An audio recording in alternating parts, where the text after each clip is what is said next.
What's up guys, Mr. Wednesday here, back at it with another Awaken Chaos Era video. So, I just want to do a short tutorial on how to actually install the game, because I have talked to a couple of people on Facebook and some people seem to think that you cannot download the game if you were not a part of the beta. Now, you can 100% do that, so I'm gonna just explain here really shortly while it downloads how to do it. I'm actually updating the game as we speak. So, you head on over to Discord. Now, if you're not a member of Awaken Chaos Era Discord server, you can actually find their Discord in all of my Awaken videos. Basically, you pop on open, go to the news section. I'm actually gonna also provide the download link in the pinned comment of this video, and also the link to download the LD player. I recommend LD player because it just runs more smoothly. Now, I also know many people do not know this, because I was actually asked by like 2-3 people. I cannot enable virtualization in my BIOS, so I cannot play the game. Yes, you can. I'm gonna explain that really shortly here. You just go and copy this link. As I said, it's gonna be in the pinned comment too, but I highly advise coming to the Discord server as well. Very nice people, very nice community, helpful overall. So just a recommendation of mine. Then you basically just head on over here, you copy and paste it into your browser, you click on it, and I believe the download is actually gonna start, straight away. I actually already downloaded, so I'm just gonna stop it right here. You actually first obviously head on over, download the LD player. It's quite simple. Again, you just press here, you go for Windows. It's gonna, I believe, start on its own. If not, just click here and then it's gonna start. You install the LD player, and then you actually head on over to the BIOS. Now, as I said, I know that some people actually are not sure how to basically enable virtualization. So basically do this: how to enable virtualization in BIOS. And what actually is going to be written here is that you go to your BIOS settings, then you head on over to, I believe, CPU part.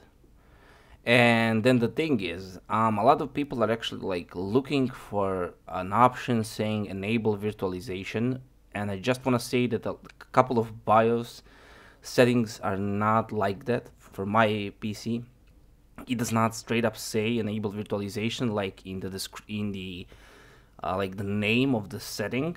So like down here you'll usually have a description as you maneuver through the different settings you have in your BIOS. So basically down here you'll see a description, and in one of the options it's gonna say enable virtualization. And the game has finally been installed. I actually just logged in for the 7th day, so we got Arendil here. I'm gonna check him out really quickly.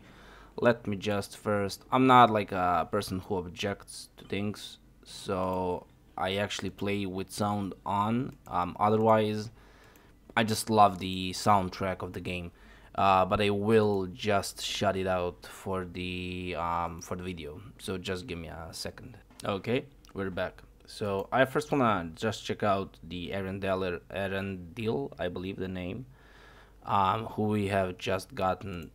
Just, you know, because basically everybody is gonna be getting him, so I want to see how good he is, if I want to recommend using him, etc.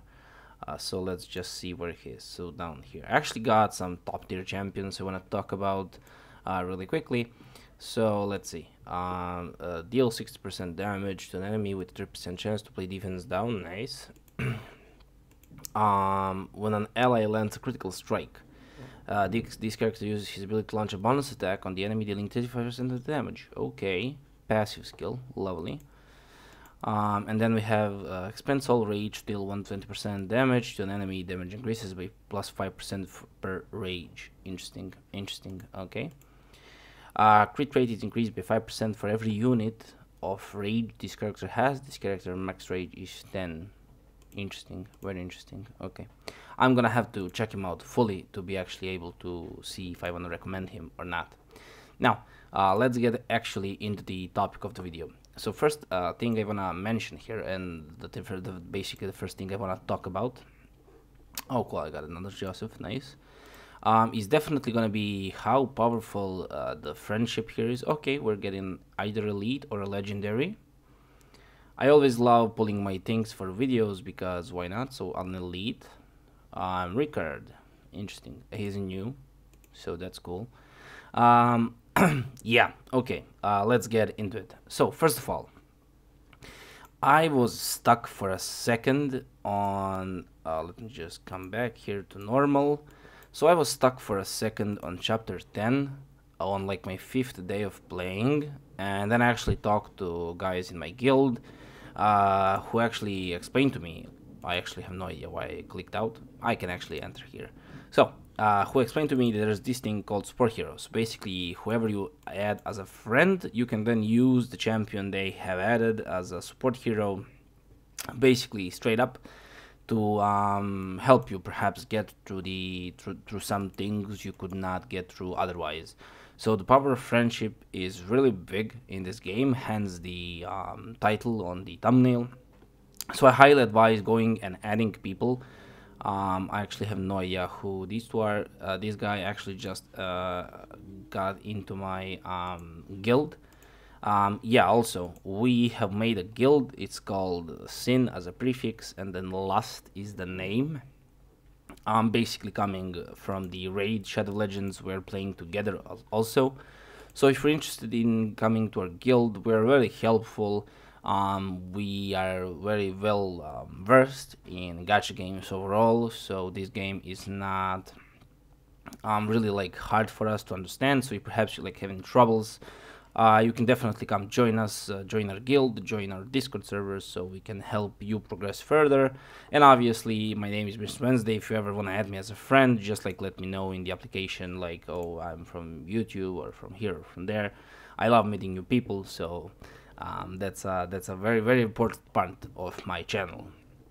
Now that we have covered the help, the friendship part of the video I wanted to talk about, I actually want to talk about a couple of other things I highly advise you do, or actually what mistakes you should not be doing. Now, at this point, I actually do not have it anymore.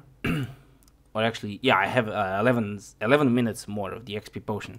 So I'm actually grinding up to the 500 diamonds here. I actually think I'm going to be able to get it right now on the video when I actually go and collect, yeah, the diamonds I have gotten in the index. Now, I do want to say these things are going to be the most insane thing I have actually figured out. So that's something I'm going to highly recommend you do. If you're not a pay-to-play type of person, I never say pay-to-win, because I actually know a lot of people in other gachas who have paid tons and tons of money and actually did not win. So paying does not mean you'll always win. Good synergies and actually understanding the stuff in the game is what you need.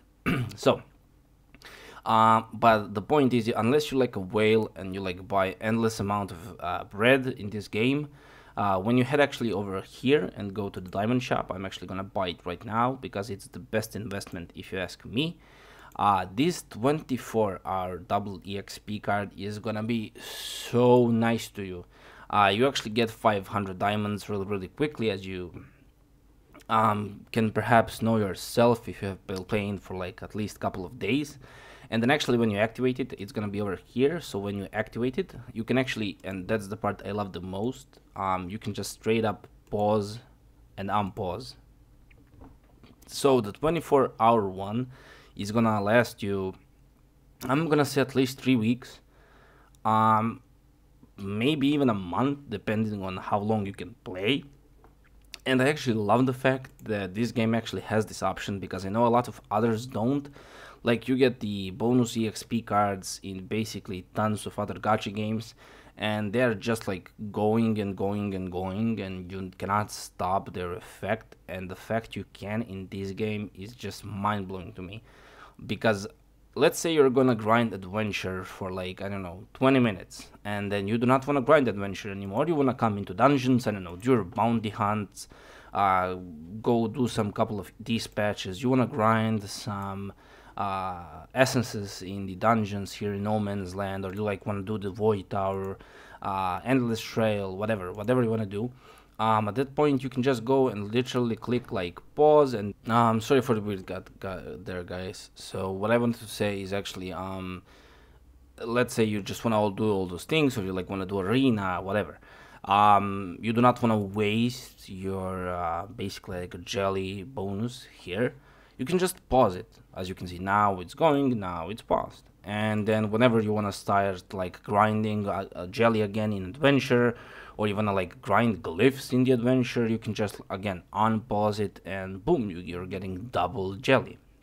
Now a couple of other things I want to mention is actually you have, I believe, 14 days to come and claim your Mila here. So I do want to say you should not be like really looking to specifically do these tasks. They're just gonna come naturally most of the time. Again, like day or like 2 days before it ends, you can come back in here and just check, oh, what have I not done, what have I done. So basically like how to grab something. I also advise, I actually made the mistake of doing it prematurely. Basically, I synthesized the whatever his name is, Connor here. So now I actually have to try and get a stage 10 in Tulpa dungeon done, so I can actually grab her like a synthesis. Otherwise, you can actually grab Zatlux here, who is terrific, basically the best PvE champion in the game. Everybody is just gunning for him, so if you can perhaps like go get this done, do it. I'm not gonna like tell you to wait specifically to do some things just to be able to get him faster. You should obviously try and basically get through this game as fast as you can. Otherwise, now what I do want to point out as well is another thing I have actually learned, and that's the fact that when you come into the adventure, I'm actually gonna waste let me try and see. I actually don't know how much normal costs, but I believe the same. So let's say yeah, okay, 5. I'm gonna waste 5 breads here, or actually will I? Now you entered the adventure here, and let's say you're grinding for glyphs, right? This is gonna be the biggest tip I have gotten so far, because it just saves you so much bread. Now let's say you have gotten to the end of the run, you're actually winning, right? But you see from the drop rates along the way that you did not get the glyph that you needed. All that you need to do is come here, click retreat. Now it's gonna say defeat, yeah, and that's all good. That's all. That's nice. That's not a problem. But actually, we just lost only 1 bread. We did not lose 5. We only lost 1, and that's not gonna be only for the glyphs. I'm gonna actually advise you do that for basically anything in this game. So let's say I'm on chapter 8 here. I actually have no clue if I'm able to like get past this. I did upgrade my heroes a bit, but I'm not sure if they're strong enough yet. So let's actually find out together. I'm like honestly gonna run like this stage and we'll see. So if we like get to the point where I actually feel like I'm gonna lose, I'm gonna just click retreat and not lose my bread. So I highly advise doing stuff like that, so you do not actually make any mistakes in the sense of like wasting bread. Now the same thing is gonna apply to pretty much everything else. The biggest how should I put it, the biggest influence this has is when you're grinding glyphs. If any of you are at the point where you're actually grinding glyphs, you'll understand what I mean. If you perhaps just like started out and you're playing for like a day or two, the glyphs are not yet on like your top priority list, so I understand if you're like not sure why I'm saying this. But trust me, especially like at the beginning, the glyphs are pretty easy, like till you get to like level 3, I wanna say at least. Even on like level 3, they're not like terribly hard to get. So basically after that is where the problems start, because you'll be grinding the higher stages of the hard adventure mode, and then in the end you'll actually have to grind the mythic, because it does give you better like chances to actually get those high level glyphs. So I'm gonna highly advise you to actually, if you have the time, and I truly hope you do, because it's gonna save you a lot of resources. So if you have the time to, like, I don't know, like maybe you're doing something else and you can actually watch the game, just come in here and like basically watch what's happening. So you can actually see, okay, so I got the glyph I wanted, in which case you just let the run go. And if you perhaps didn't, you can always just, like, as I showed you, retreat back and then, you know, get your bread back, basically. Like, you get 4 bread back or 7 bread back, depending on what difficulty you're grinding, etc. I'll explain that in a second here. Okay, so he dies here, but she's only at 50%, so I actually do not think we're able to do it. We're definitely closer than we were last time around, I do want to say that, so a nice improvement, but yeah, we're gonna die here. So you just click retreat, and I just saved my bread. Now, this is not a cheat. This is not a cheat. It's in the game. I'm fully sure they are aware of this. If they're gonna like change it or not, that's not up to me. I have no clue. So I do want to say that it's definitely not a cheat, given that a lot of people actually already mentioned that in the official Discord. So it's just in the game, so you know, take advantage of it. It's not gonna hurt anybody in any way, and you actually save yourself some resources. Now, the next thing I want to say is actually I have not upgraded my gear for at least like 5 days. Basically until the gear enhancement here started. When it started, that's when I started upgrading my gear. I'm gonna upgrade it further today. I do want to try and at least get to the 100,000 jelly here. If I can, I'll spam to the end. And then actually, while I'm waiting to actually grab my champions to the higher levels, is this hero promotion, because I do want to get all the rewards I can possibly get. And I'm in no rush. I'm just grinding, what are they called, glyphs in the meantime. So I'm gonna highly advise just waiting on events to start, to actually like start upgrading your stuff. I actually have a lot of food already prepared to actually start basically leveling up my champions the second the event pops open. So first of all, what can you expect in the next video? Well, I've been actually trucking through the arena a lot, well, whenever I actually have time. So I actually want to point out some stuff in the next video about it, also what champions you can use to actually win in the arena more. And I do also want to mention, I actually on my 4th day of playing managed to get Hydresia here to 6-star, so it wasn't terribly difficult. Now, otherwise I'm gonna give again a lot of tips and tricks when it comes to the champion choice and also gear in the next video. So I just want to say I love you all, and I truly appreciate all of the support. Until the next one, Mr. Wednesday, signing out.